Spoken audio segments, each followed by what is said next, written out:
Thank you all. Thank you all. If you could take a seat, if there is any seat available, actually. This seems to be a standing room only.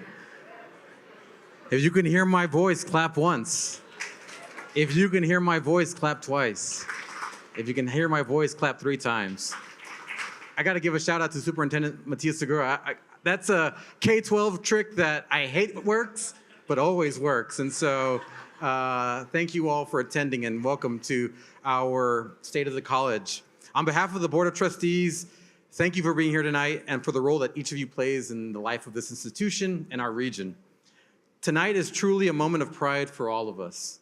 ACC is experiencing real momentum and transformation all across our large district. We are serving more students, reaching more communities. We are expanding opportunity in ways that are changing lives all across the region. You can see the impact everywhere, in our classrooms, in our hospitals, on construction sites, small businesses, and in public service.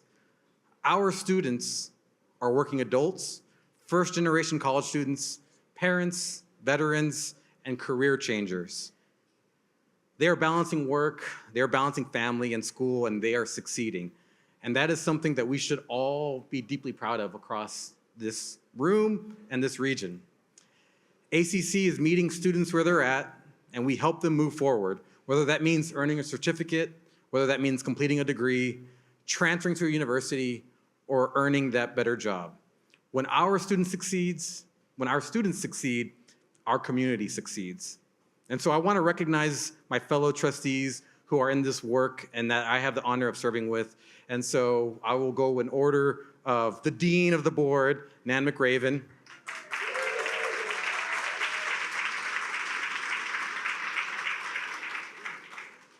Trustee Garkanian. Board Secretary Dana Walker. She's looking at me like, what are you going to say about me? Trustee Edwards Bryant, Gigi. And I used to say the junior trustee, although there's someone more junior, Steve Jacobs.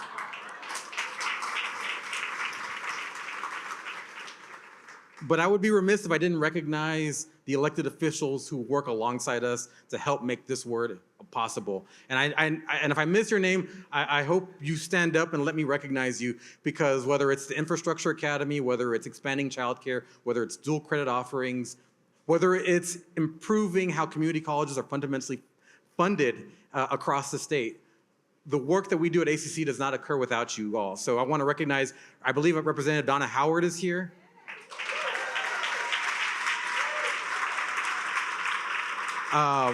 Mayor Harvey from Manor, I saw him earlier. Okay.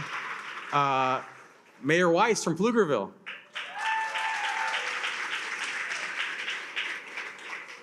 And I saw Councilwoman Fuentes here. And I hope I didn't miss anyone, but if I missed you, please stand up, because we would love to recognize you, because again, this work is collaborative in nature. I know many of you, oh, there we go. Thank you very much. I would also be remiss if I didn't recognize my former trustees who came before us. And so I saw Raul Alvarez, he's always around. Where's Raul? Over there. I saw Nicole Eversman right here. John Michael Cortez, always in a suit and tie. I saw Jeffrey Richards, newly first T award winner. And then I believe that's all the former trustees, but again, if you were a part of this as an elected official, please stand up so I don't miss you. All right. And so we are grateful for all that you all do. ACC belongs to this community, and your support truly matters. It cannot be achieved without you all collaborating. I would say, as the best region of elected officials, and with that, make a plug that we have a number of wonderful candidates on the upcoming ballot, and I will leave it at that. But if you haven't gone out and done your early voting, I encourage you to do so. The lines are very smooth. And so tonight you'll hear about where the college is today, where it is headed, and how ACC continues to expand opportunity and strengthen the workforce across Central Texas. So thank you for being here and believing in the power of community colleges to transform lives, families, and communities. And with that, I will hand it over to my good friend, Chancellor Russell Lowery-Hart.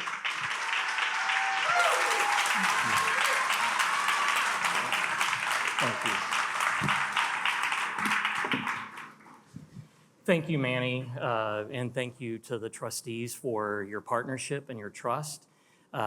We have a lot of great work ahead of us, and I'm just appreciative of how much you've helped us get to this point in the last 2.5 years together. It's been a privilege. And I also want to call out really important colleagues, our ACC Foundation Board members. If you're on the member of the board, would you please stand and let us acknowledge you?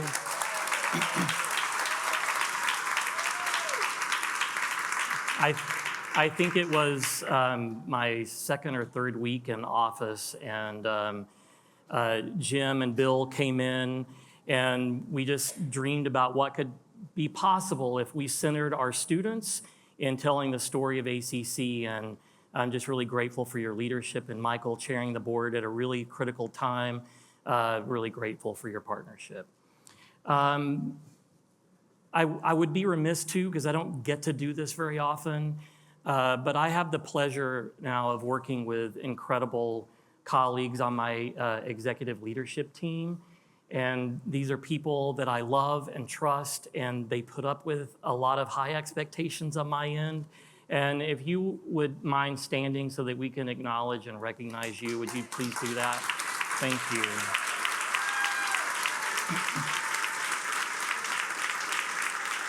One of the joys about working in Austin is that it is rich with talent. And the colleagues that I get to work with at the executive level are the prime examples of that. And I would also be remiss if I didn't get to acknowledge all of the students, faculty, and staff that created opportunities for you to engage what they do every day in our booths downstairs. It was just a lovely way to celebrate what's best about ACC, and that's our people that love on our students every day. I have one more person to call out, and it's gonna embarrass him and he won't talk to me later. But my son Campbell is here, and he's in the very back. Raise your hand.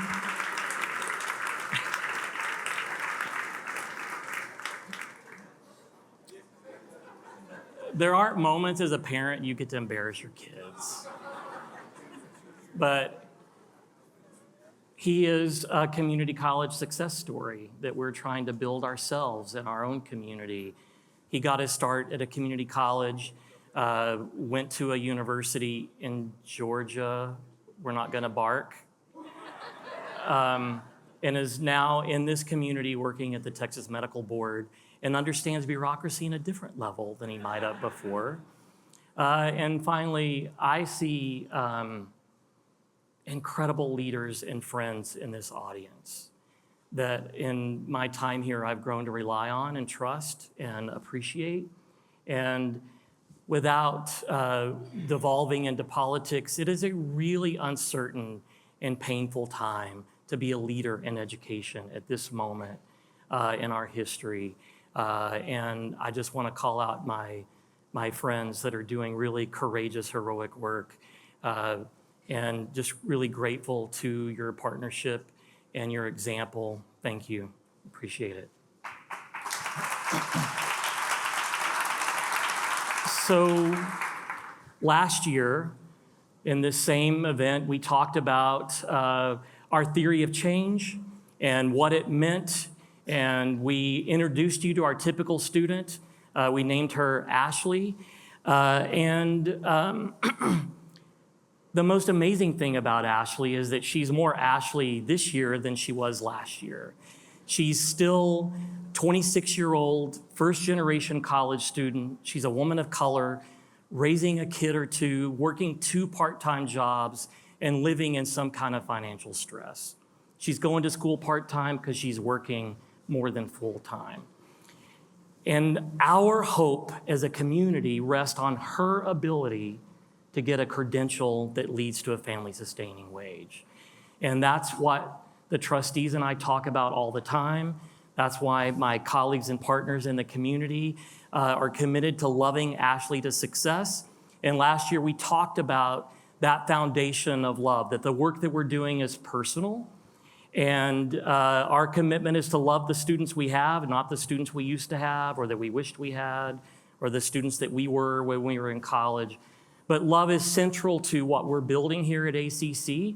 And we talked about the direction we were headed last year.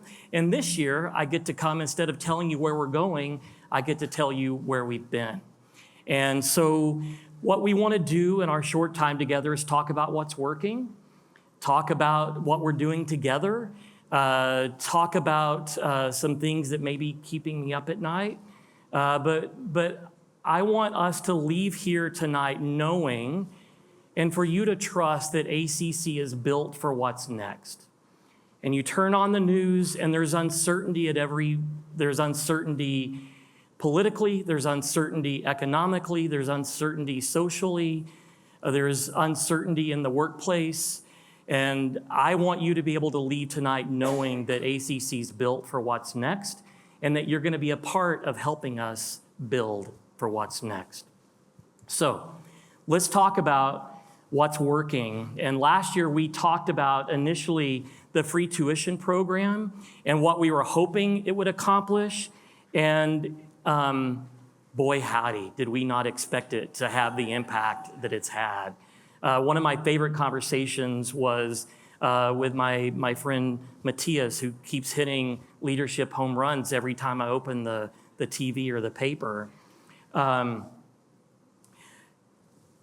We showed him the numbers, and his first response was, "We can do better."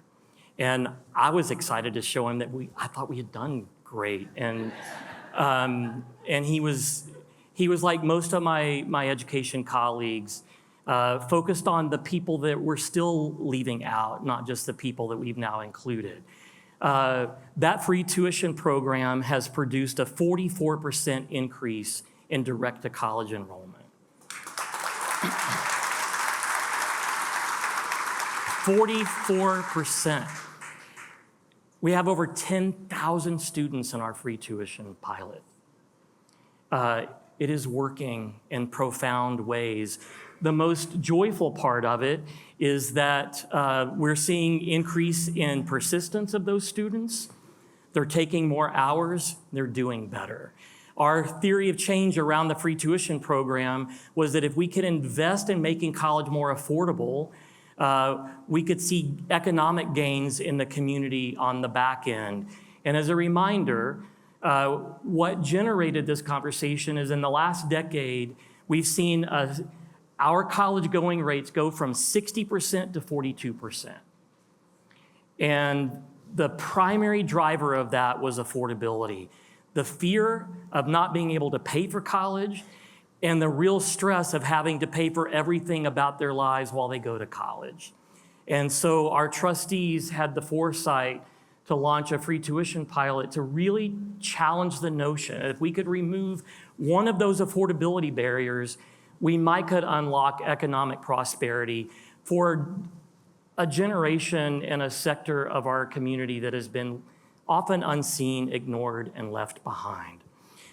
What I'm most joyful about is that we've been able to work with some incredible partners in Austin 2030 who are trying to figure out how we scale something like the ACC free tuition pilot for our neighbors throughout Central Texas. ACC free tuition program is an essential part of the trajectory of this community because it's allowing us to think boldly, and not just for our individual organizations, but to think boldly at a population-wide level. Like many in our community, we believe that education can transform the lives of our students, our families, our communities in one generation. ACC is creating a model that's founded on a mindset of abundance, a mindset of love, a mindset of commitment to students and their family success. And when we focus on those things, there's nothing that we can't do. Your Honor, and Sharon, thank you for your leadership of this community. Geronimo, you make me cry every time when you talk about the power and what's possible. I think what's working and what's moving us forward are partnerships and like Free Tuition Pilot and leaders like you. Thank you. So there are a lot of things that are working, but that Free Tuition Pilot's the most impactful moment that we've had as a college in engaging and supporting and connecting with our students. There are other things that are working that we'll celebrate throughout the rest of our short time together. But that Free Tuition Pilot was a seminal moment and really proud of and thankful for our trustees and your leadership of that concept. So now I want us to talk about what's moving us forward. So the Free Tuition Pilot's working, gives me great hope. There are opportunities that we have as a college and as a community to move our region forward. And one of those things that we're going to talk about are career academies that are using dual credit to align programs with careers that lead to family-sustaining wages before a student actually graduates high school. And our community, more than any, have invested a lot of resources in early college high schools and P-TECs that are fantastic. We should celebrate them. The Career Academies model is designed to scale that interface in ways that aren't scalable in an early college, high school, or P-TEC model. The joy about the Career Academies concept is whether it's in semiconductor, advanced manufacturing, or healthcare, we can give students an opportunity to gain a level 1 certificate aligned to their associate's, bachelor's, and master's degree in those fields, but get immediate work when they graduate high school with that credential. And they still get to be in band and football and one-act play, or as my son in the back was engaged in swimming, I only sink. He actually got to state. It's a really powerful model that I can't wait to share with all of my education colleagues. We're going to be able to pilot this model here in Central Texas. And I've asked my friend Tracy Hendricks, who's the Director of Career and Technical Education for Pflugerville, to stand up and just give us her perspective on the academies themselves. Thank you for being here, Tracy. Thank you very much. Hello, everyone. Oh, well, thank you. That was all. No. So I do want to point out, because I don't want to steal the thunder from my colleague, I am not the Director of Career and Technical Education anymore. Latasha Wilson is our CTE Director in Pflugerville ISD, and she was so phenomenal at her job, she kicked me out of it. So I'm now managing our college career military programs for Pflugerville. So now I get to do even more around exactly what ACC is all about. And we are honored and privileged to work alongside ACC with Career Academies. We felt so strongly about this model, we dove in head first and said one wasn't enough. And so now we're going to have 6, 7 different Career Academies kicking off in 26, 27, if not this current school year.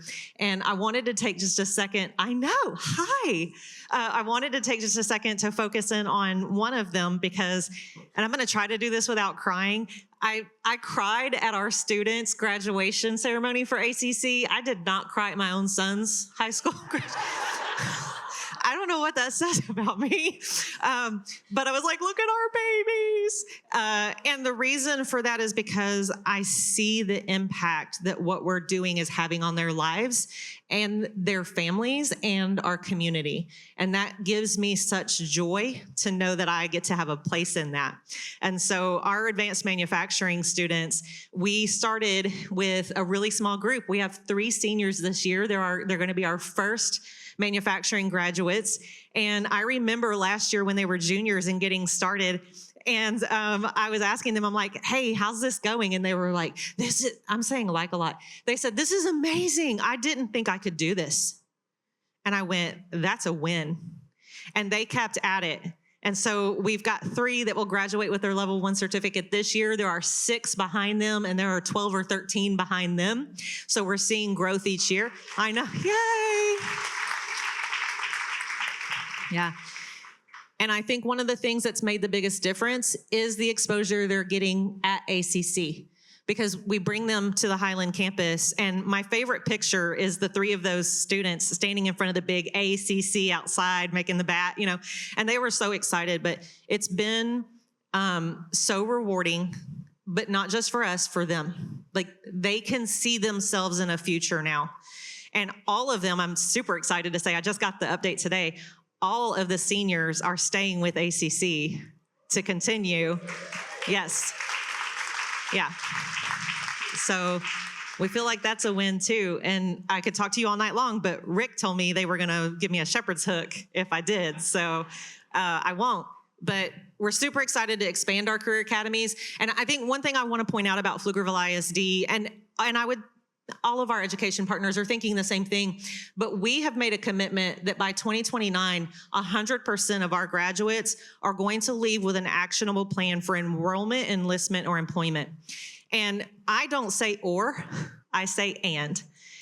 It's one of the reasons we're doing career academies. We want the students to be ready for industry, but we also want them ready and feel like they can be successful in college. We don't think you have to choose one or the other. And so we're being very intentional about setting them up on a path that allows them to do both. And I honestly don't think we could do it without ACC.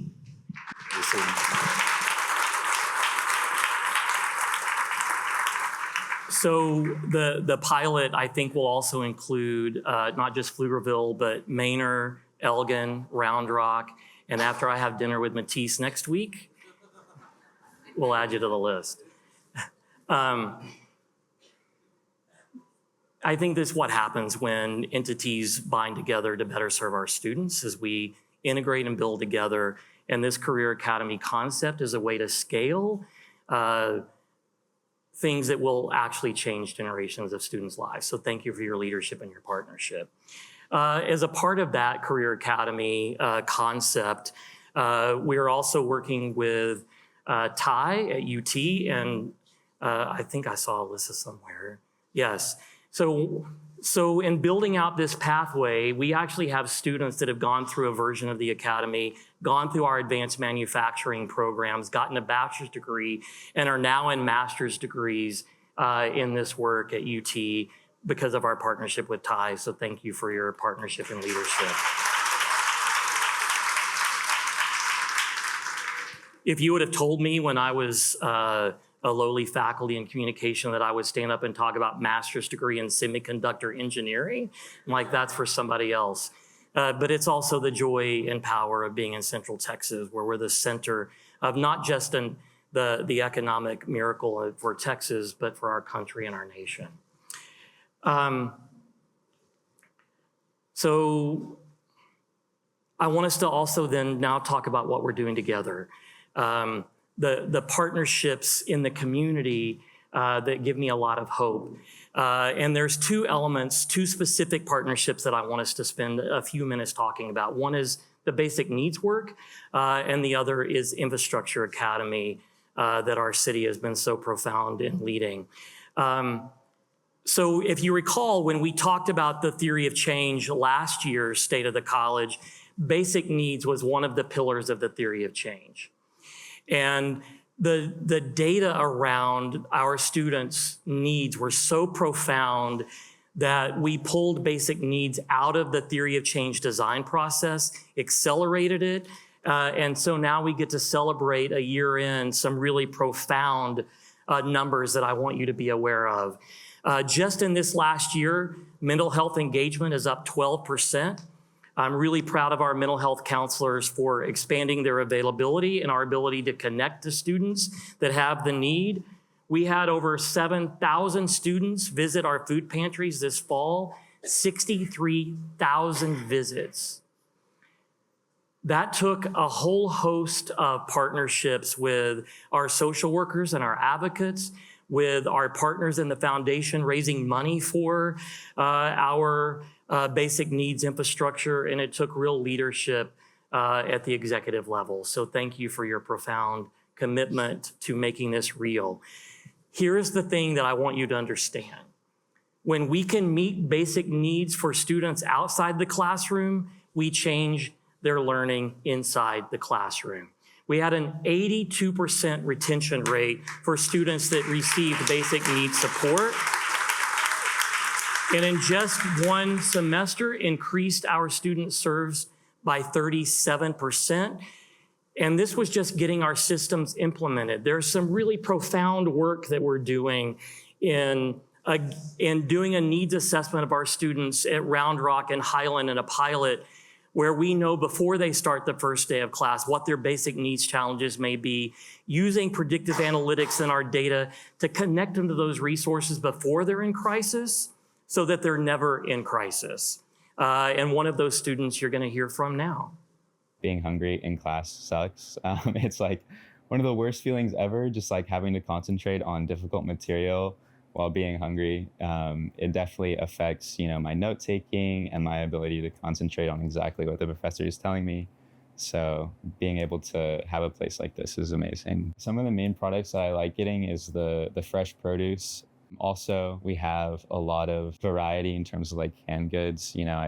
I like the basic stuff like rice and beans. It's very easy to cook. And also the frozen chicken. We have chicken every week. And, sometimes we have eggs and milk, and those are always very helpful. This fall, they opened up the food pantries at all 11 campuses. So it's very accessible, very convenient. You can just come in right after you get out of classes. You don't have to worry about going to the grocery store after class. When it's busy at the grocery store, there's a place you can always get groceries at a spot that you're at every day. So it's very accessible. Basic needs access is very important because there's a lot of factors that play into educational success, not just, how smart a student is, but also how well supported they are.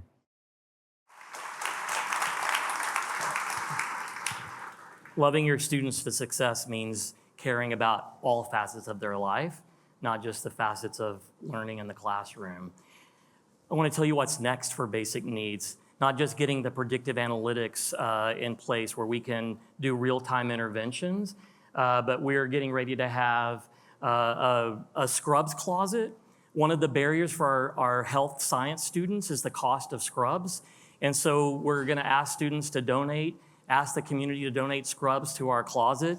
The other thing that we'll be doing is creating food lockers. We've been working with Congressman Kassar's office to identify ways to implement food lockers and online grocery ordering so that students can tell us 24/7 when they need resources, and we can provide it to them in the safest ways possible.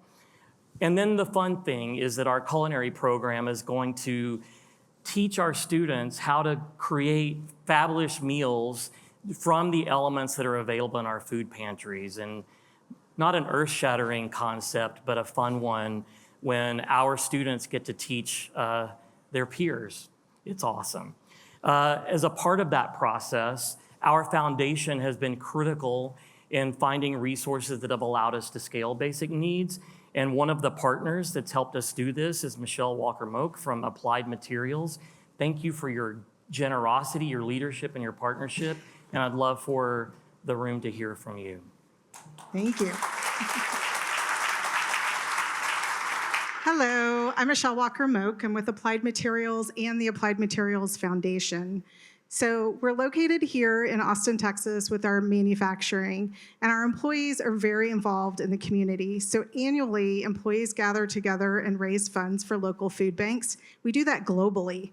So in North America alone, we fundraise for 65 food banks, including our local food bank, the Central Texas Food Bank.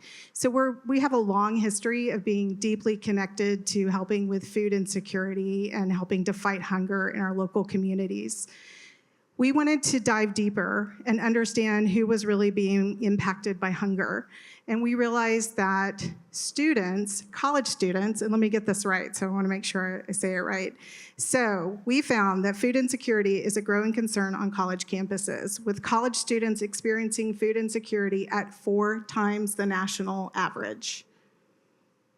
I was shocked when I heard that. I mean, I know we always make fun of like eating ramen in college and kind of peanut butter sandwiches, but the truth is it is a huge barrier for college students. And that rate increases for community college students. So in discussion with ACC, they shared that when they did a survey of students, they were able to identify that access to food is one of their most pressing concerns, only second to housing. So housing is the first issue, and food security was the second issue. I'm impressed because ACC had this remarkable vision for their students, and they were working to remove all the barriers that students could have so that they could have success. And they launched their care network. And we know that that's more important than ever to remove those barriers. We understand that the mind needs to be nourished. Russell, you talked about this a little bit. And research shows that access to food is access to education. There's a direct link. So when students lack stable access to nutrition, it interferes with concentration, cognitive ability, persistence, and degree completion. So that's why the Applied Materials Foundation was honored to provide grant funding for all 11 ACC campuses for their Riverbat Bites food pantries.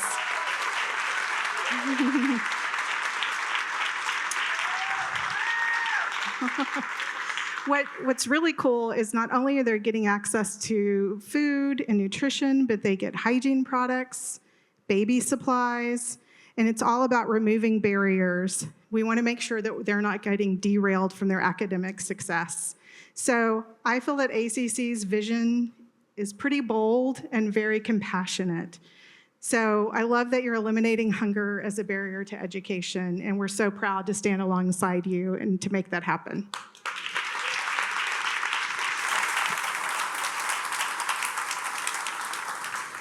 What's exciting is we're now able to add to that basic needs work with real deep integration with the city along Housing Connect and Connector ACTX. I can't remember what the acronym is.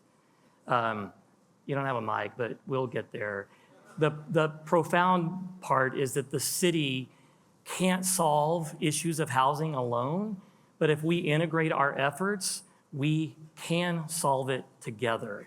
And already with our advocates, we've connected 56 students that were living in the war zone of homelessness with housing that's allowing them to stay in school. And that's because of the city's leadership in that area. The second part of what we're doing together is workforce and regional impact. The Infrastructure Academy in March of '24 was announced by Mayor Watson and Mayor Pro Tem Fuentes at our Riverside campus. And the goal was to meet the demand of 10,000 infrastructure jobs over the next decade.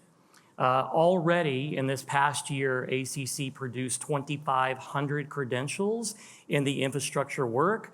We have 3,000 students currently enrolled in Infrastructure Academy efforts. What we have done as a community is connected ourselves to each other. What the opportunity we have moving forward is to integrate ourselves into one Infrastructure Academy system.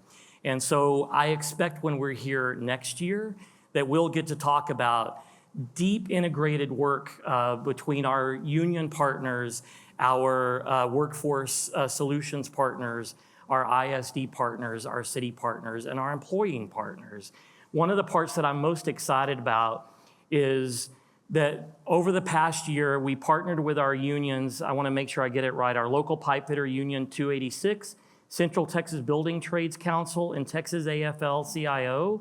And we're now working directly with our partners in the Texas Climate Jobs Project to scale the Infrastructure Academy in ways that privilege and identify registered pre-apprenticeships that put students on a path to a family-sustaining wage. We were able to celebrate one of those today at Riverside, a partnership with SUNT, where SUNT was one of the entities that's a part of the $7 billion effort to build out the rail infrastructure. We're going to need them as a community to be successful, and they're going to need ACC and the Infrastructure Academy to be successful for them. And James Bush is here from SUNT. Thank you for your partnership and your leadership. And I would be remiss if I also didn't call out Troy. Thank you for making that partnership happen, and for being a place where unions and employers and the college can integrate itself in a profound way that ensures that our community wins. That's what the future looks like, and why I think ACC is uniquely positioned and built for what's next.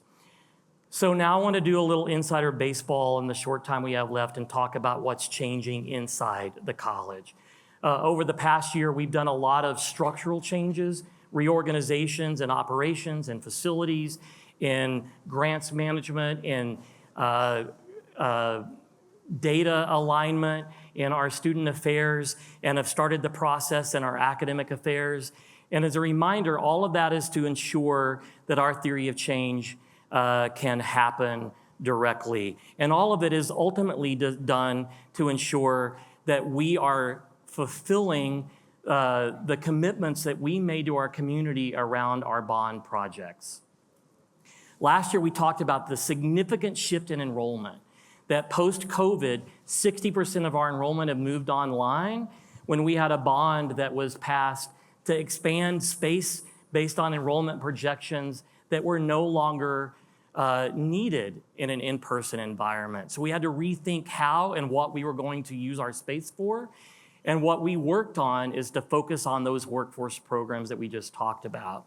So at Hayes, we're expanding our healthcare programs right now. We think we'll be able to double the size of our nursing program, our dental hygiene program, all of our health sciences program by building out and expanding healthcare at Hayes. I will say, because I don't think she's here, our leader of our dental hygiene programs no longer speaking to me, because we decided to expand our dental hygiene program in Hayes.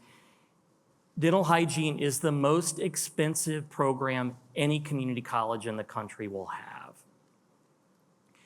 No community college is expanding their dental hygiene programs. We are. The challenge, though, is when you have bureaucracy like accrediting agencies, they've never experienced having to accredit an expansion of a program, and so they're treating our Hayes program as a new program. Insider baseball, but accrediting agencies are a whole lot. So if you know and see Michelle, give her a hug for me and tell her I'm proud of her.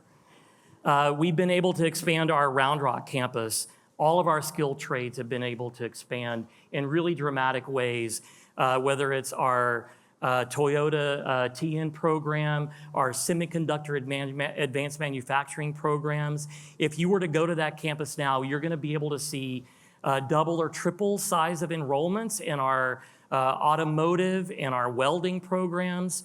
You're going to see labs that are wired for a modern learning experience and preparing our students to walk into any entity in our community and meet the needs in our skills trades.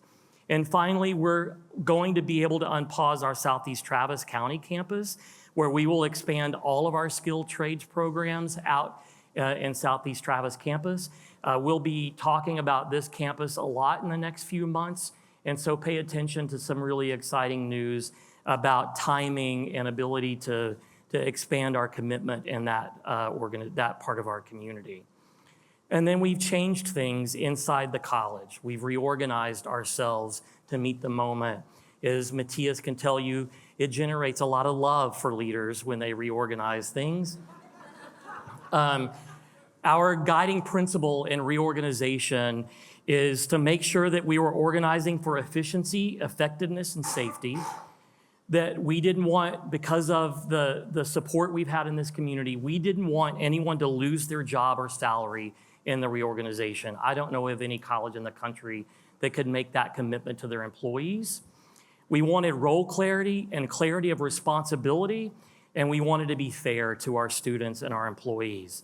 So what we did is we reviewed our current structure. We did process audits on the key parts of the college.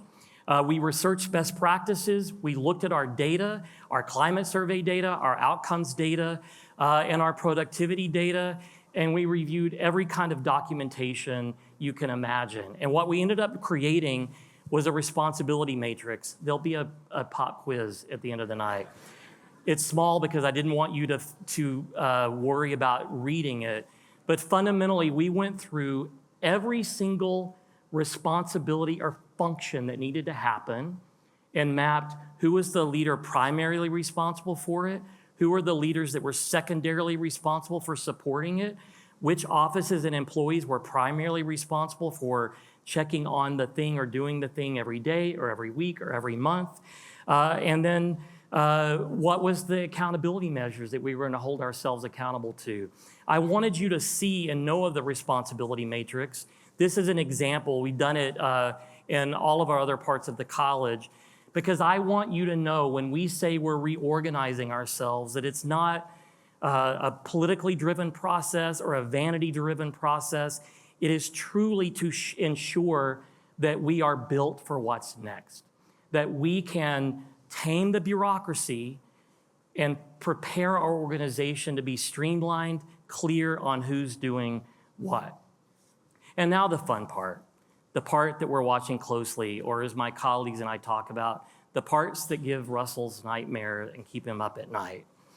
There are a lot of external forces in the moment that are requiring our vigilance and will require our adaptability.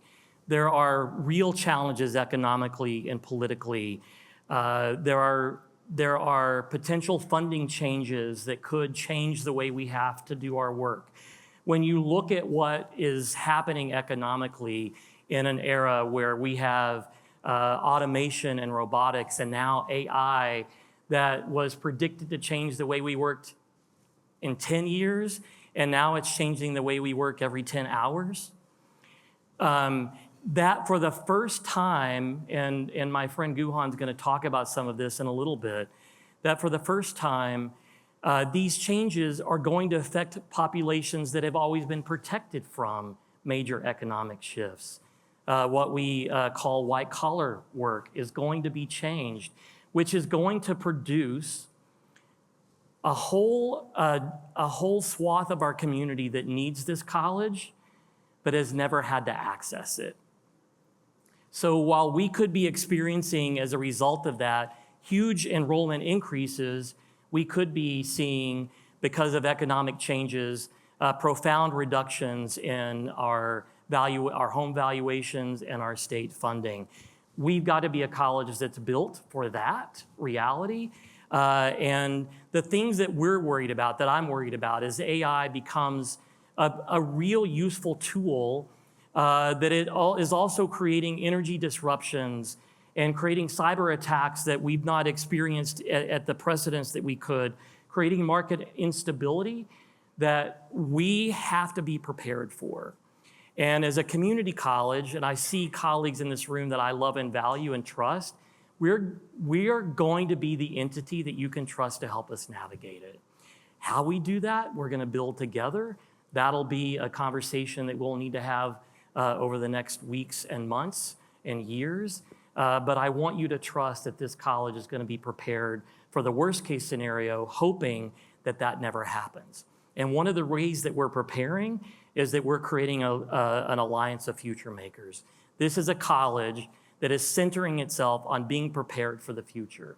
Our own Dr. Monique Reeves is the futurist for the college. We're the only college in the country that has engaged a futurist as an executive leader for the college. And we're centering people in the AI transformation that's coming. And I wanted you to hear from her. What if your community college could predict student needs before they arise? What if we could co-create the workforce of tomorrow starting today? Welcome to ACC's Office for the Future, our innovation engine designed to support the college's North Star. We're not just building programs, we're building the future through initiatives such as the digital twin, Imagine a living, data-driven replica of our operations that helps us make smarter, faster decisions for student success. The Alliance of Future Makers, a national network cultivating change agents who are transforming education from the inside out. The Summit of Future Makers, a national convening of future-focused presidents, industries, and scholar practitioners who are serious about collaborating to design a resilient college for the future. The Living Intelligent Nexus, where AI, sensors, and biotechnology converge to prepare students for careers that don't even exist yet. And an Innovation Academy where student entrepreneurs turn ideas into impact. This is bigger than ACC. This is about transforming our region's economic future together. Want to be a part of building tomorrow? Let's talk. Dr. Reeves, would you stand and let us acknowledge your leadership? Thank you. What Dr. Reeves is building with our college is, and she talked about it as a future alliance, that this isn't something that one entity can do, it's something that we have to do together. And we're offering training on how to prepare for the future. And we want to invite you to join us on this journey. What we're doing is, one of the ways that we're trying to prepare for the future is to lead AI in a community college and higher ed sector.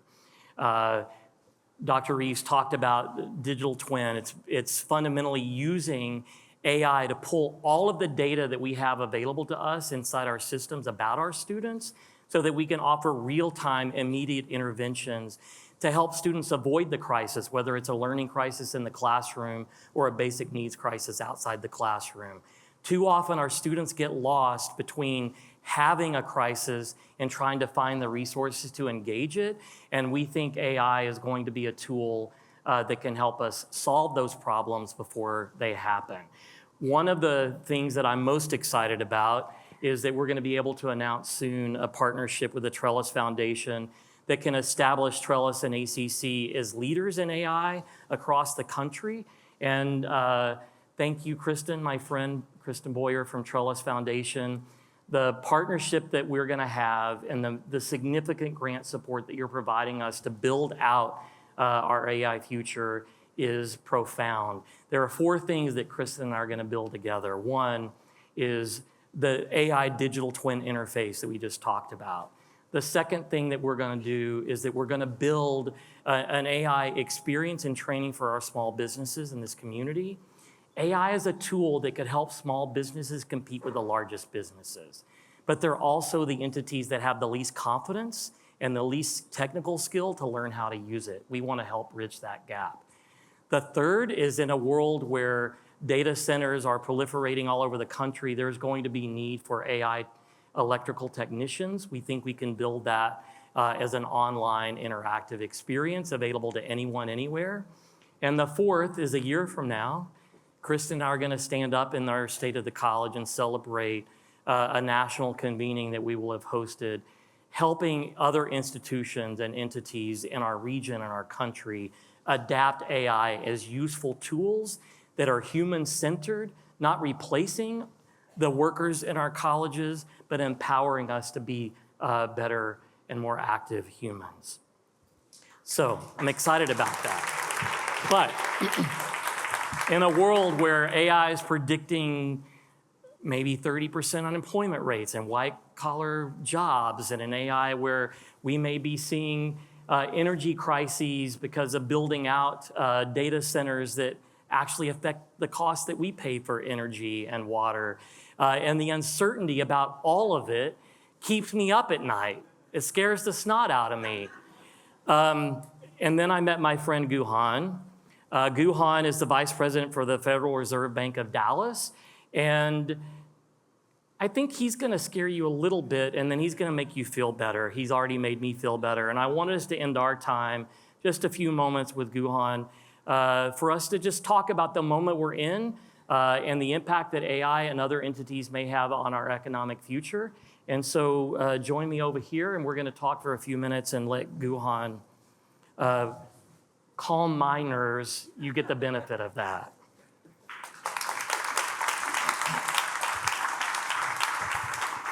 No pressure. But I do get scared about the impact of AI and what it's going to mean for employment and resource development. And I just want to know what do you think about the moment that we're in? It's a very good question. I think all the anxiety, first of all, I was very impressed by your futurist and your future vision. So that's very cool. But I understand the anxiety. I think there's plenty of anxiety. Many of us, myself included, feel that anxiety. I wanted to start with a quote that I think might help to kind of set the tone for our discussion. Maybe make us feel better. So the quote is, it begins, in the years ahead, more sophisticated software technologies are going to bring civilization ever closer to a near workerless world, forcing millions onto the unemployment rolls. So now I'm going to have nightmares again. I was going to say, do you feel better? I don't feel better. So the thing that ought to make you feel better about that quote is that it's not about the two-letter acronym AI. It's about the two-letter acronym PC. Yeah, I told you that wouldn't land. It did land. Okay. You got some chuckles. So I guess I wanted to say that this is a very, very old story. So that quote is from about 30 years ago.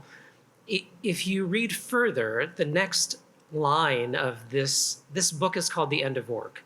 The next line goes on to predict that in the subsequent 30 years, roughly 2% of the world's workforce will be all that's needed to produce all of the world's total output. Okay, that is the correct response. Can you say that again? Yes. Say it again. The next line in that quote is, in the next 30 years, that's about where we are, only about 2% of the world's workforce will be needed to produce all of the world's output. Yes, that is not what's happened. If you wanted to check, you would see that the unemployment rate in the US is about 4%. In 1995, it was 5.5%. This dire prediction did not come to pass. And maybe I mentioned that this is a very old story. You can go back a little bit further, or a lot further if you like, to around 1600. So this is a quote from Queen Elizabeth I. She said, we're getting a history lesson. She was reviewing essentially a patent application for a knitting machine. And she said, "Consider thou what the invention could do to my poor subjects. It would assuredly bring them to ruin by depriving them of employment, thus making them beggars." Okay, so you can go back 10 years and find quotes like this. 10 years, 30 years, 400 years. It's in some sense the same old story. And I wanted to build on one of the things that you said. This is something that's been happening that we've witnessed in our lifetimes when you think about mechanization in manufacturing, but not just manufacturing, in farming as well. I don't think we think about this. We don't think about the fact that we have been using machines to do a lot of the physical work that we used to do. That's been happening for a long, long time. It may be the case that AI is going to help us do more of the cognitive work that we all do, but the essential point that I would like to leave us with is, even when we mechanized a lot of muscle power, even if we're mechanizing some cognitive power, there is almost no limit to the things that human beings want.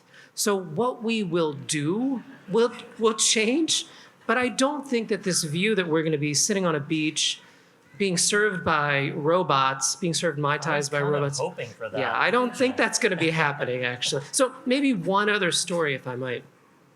So you can go back to the very eminent economist, John Maynard Keynes, said in the 1930s, he said his prediction was for his grandchildren that they will work 15-hour weeks.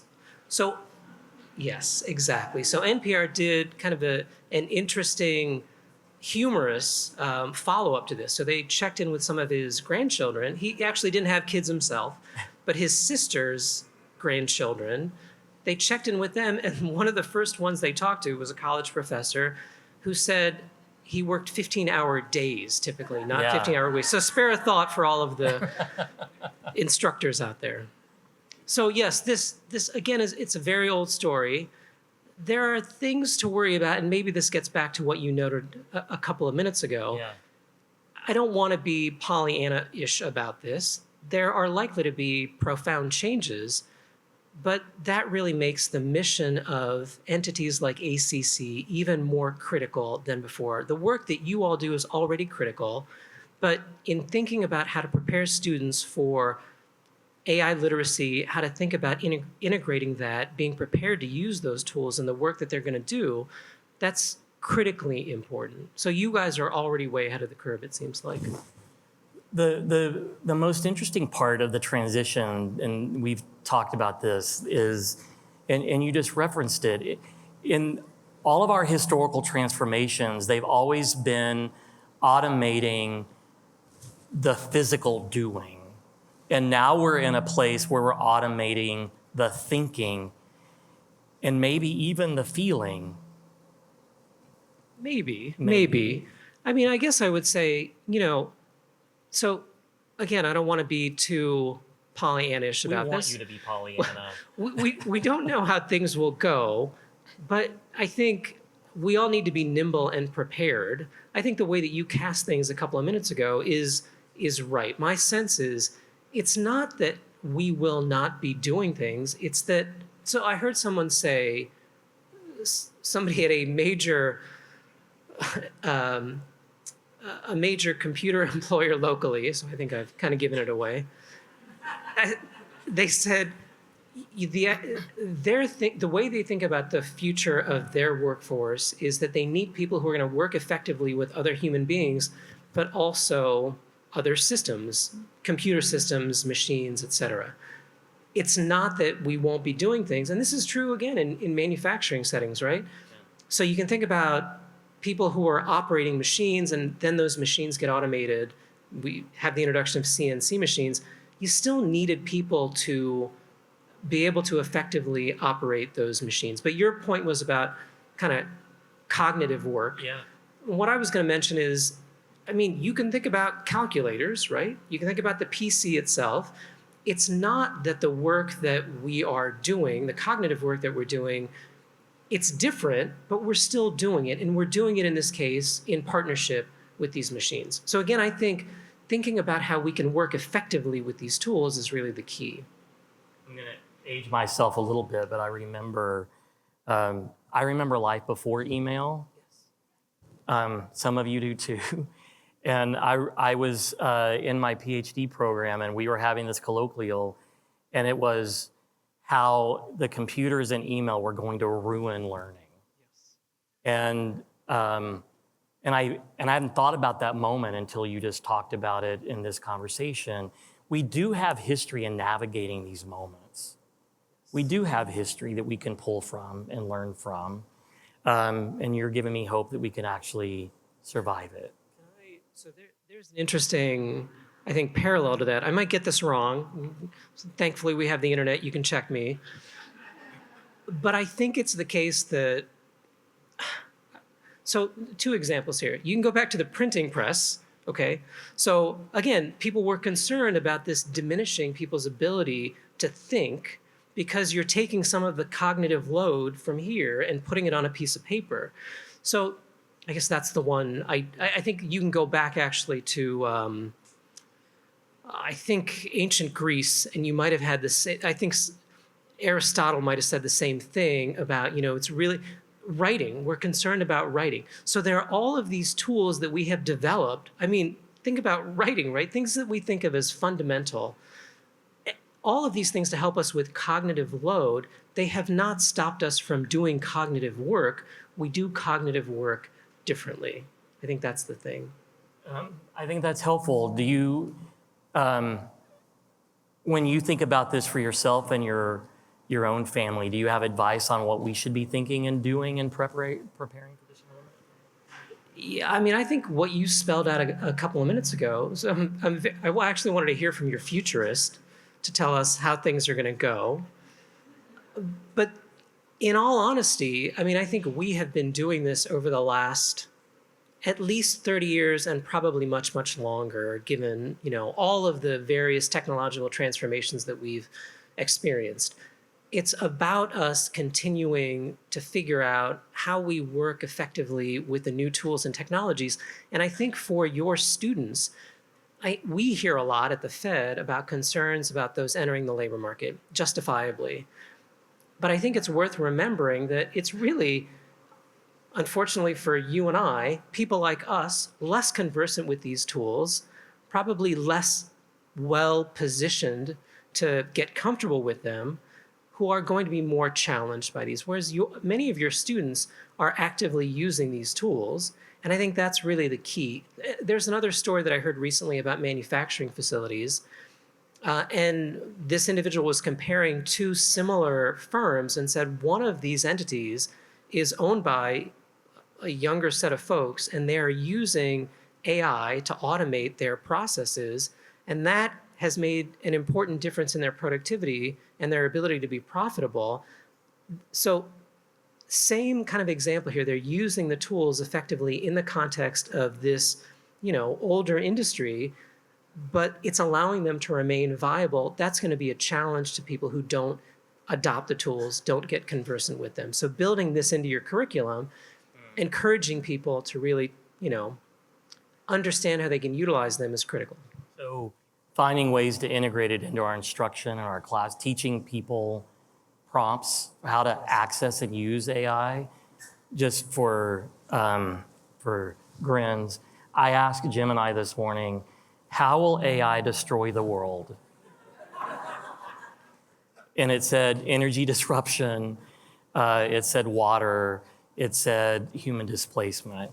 But then I gave it the prompt, how will AI change the world? And it was awe-inspiring and lovely and centered humans.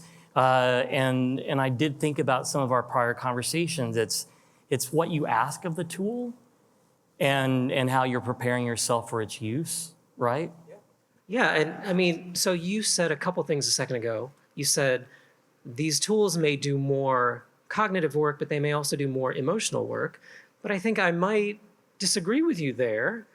It may very well be the case that more cognitive work is being done by AI, but I think the question is, what comparative advantage do we as humans have?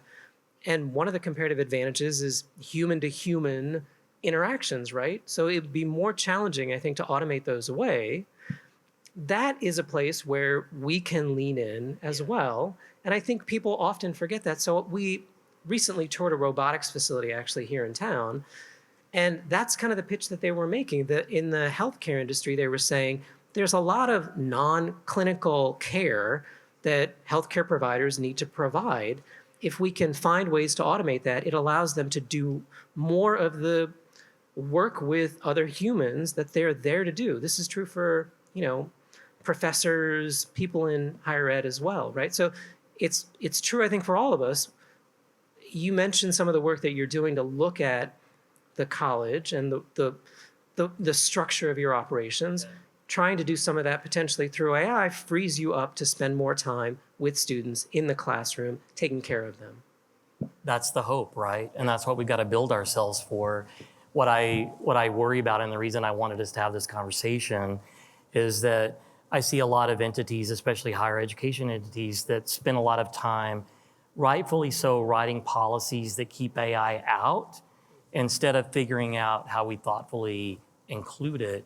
And you gave me some hope that we could navigate that.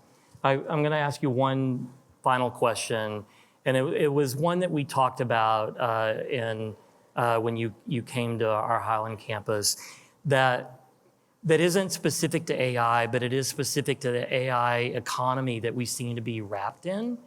And I hadn't understood that the economic gains, I think the Dow was over 50, I don't know if it still is, that there's a lot of economic activity being infused in our economy, but it could potentially be an AI bubble. Do you want to talk about what that means? That's a big question. So when you think about the AI bubble, are you thinking about kind of the near-term possibilities or Just the amount of investment that tech companies are putting in infrastructure that has a finite impact economically. Yeah, it's a very good question, a very challenging question for us as well. I mean, there are a couple ways to think about this. So one example that people will often use that I think is reasonable is a lot of the fiber optic cable that was installed in the 2000s. It was kind of a similar story where there was a lot of overinvestment, and that may be what happens now too. But in that case, in both cases, what may happen is it's bad for the investors, it's bad for the companies, but it's good for the economy. So a lot of the investment is going to get used. I think that's likely to be true in this case. In other words, I think the demands are likely to continue to be there and increase for this type of technology. So the data center build out, I mean, there's a whole energy question here, which you raised, and that's something to think about too. But as far as the activity, the build out, at least our sense, we'll see, but our sense is that this is investment that's going to get utilized in some fashion. I'm not sure if I answered the question. No, that's exactly what I was hoping you could tell us. When you look at the economic landscape moving forward, what does it look like for you? What are you all seeing that we might want to be prepared for or excited about?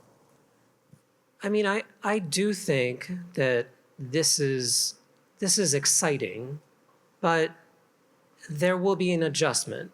And the question is, can we create the social institutions to allow people to make the adjustment well? That's really the challenge. And you noted the speed at which these things are happening. That's challenging too. But there's another interesting example that, if it's okay, I might want to mention too. It's sort of interesting. If you go back to the early 1800s. So again, so the Luddites, let's talk about the Luddites. I mean, the history on the Luddites in some sense is wrong. The notion is that they were anti-progress. What they were concerned about was mechanization, automation, taking their livelihoods. They were right. That's the problem with this. But the interesting thing so that's the sense in which we think of them as anti-progress, but that's not really so. They were really concerned about the economic impacts on them.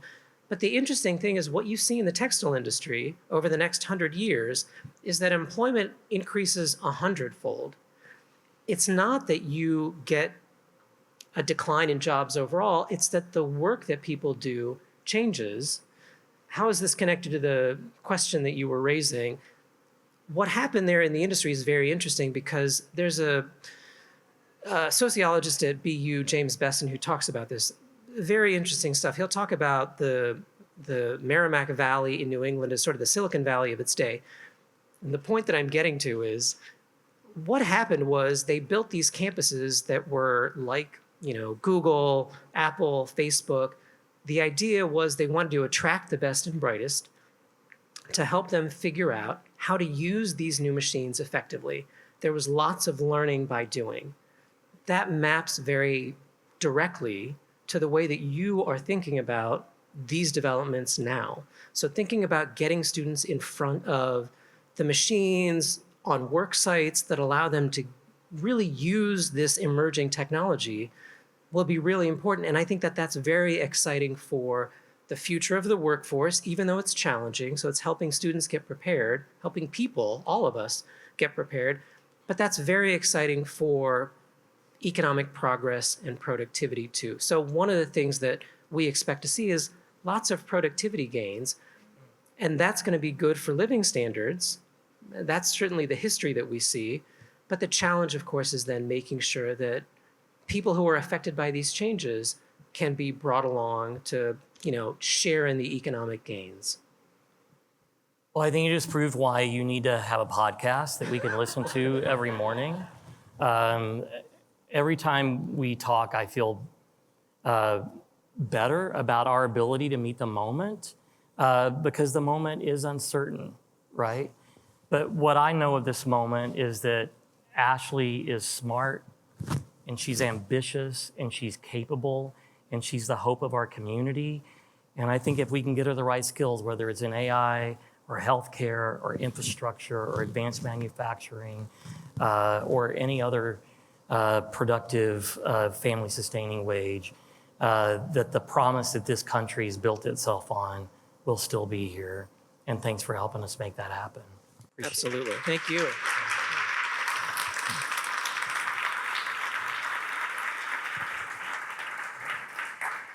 So I just really appreciate your willingness to be here, to engage in conversations around who our community is and who its college is, and celebrating the things that we're building together, understanding the challenges that we're trying to face, and unifying as a region to lead the country and the world. Thank you for your partnership, for your advocacy, and thank you for taking food home with you. And please hang around and engage in food and drink. I know I'll be around to answer questions. I think my friend Guhan will stick around if you want to engage in dialogue after this. Just know that as a college, we're building for what's next, and we're going to need your help in making that reality. Thank you all for being here.